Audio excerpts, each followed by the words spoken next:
Hy wil al jare 'n swavel in die swiep vang, soos die voël afduik en hoogte verloor, in 'n elegante nederboog en op sy vlugpad aankomend pens skaars bo die vlakte skeer.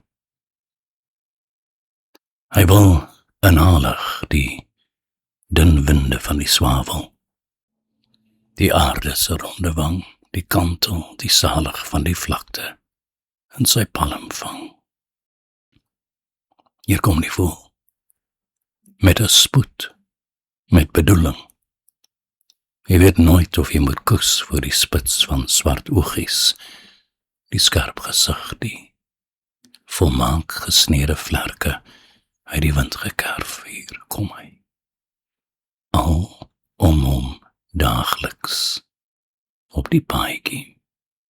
Die vlakte in sirkel die swavel, asof hy weet van die muggies wat in die kop van die stapper draai. Die malende geruggies en gediggies, die klein stukkies proteïen wat swavels lok. Jare al wag hy vir die swenk, vir die uitskiet van die arm, sy hand gereed. 'n Swavel in jou palm sal 'n warm, vroetelende lieflikheid wees, 'n benoude stuk veerkrag, die dapper klop van die hart, die asem in die beenderre, die sterk vlerkvere teen jou vingers. Jy voel die kantel van horison, van aarde, van uitklim, bodiekim.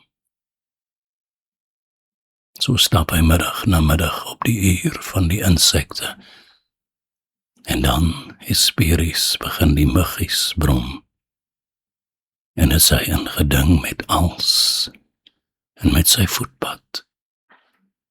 Is brein om hom, en bar, vol klip en kriedoring, oor die veld die swiep van swavels, koppig sy poging om een, tot stilte, tot hier wees, en iets meer volmaak te vang. Dag na dag stap hy sy roete, hy is vasbeslote, om die swavel uit sy geslote oopte in te palm. Hy stap na reën, wanneer meer vlee, silwer uit hul gate borrel. Hy stap saans, as die son op sy drempel staan. Hy stap sy lewe lank, stap en nooit wis hy wat hy moet. Die groot geheimenis, dat jou gees sal bly verlang, om die swaal in sy swiep te vang, maar dat jy bang, oorstuurs en begeerig bly, terwyl die swavel om jou gly. Jy sal bly verlang, maar nooit sal jy die swavel vang.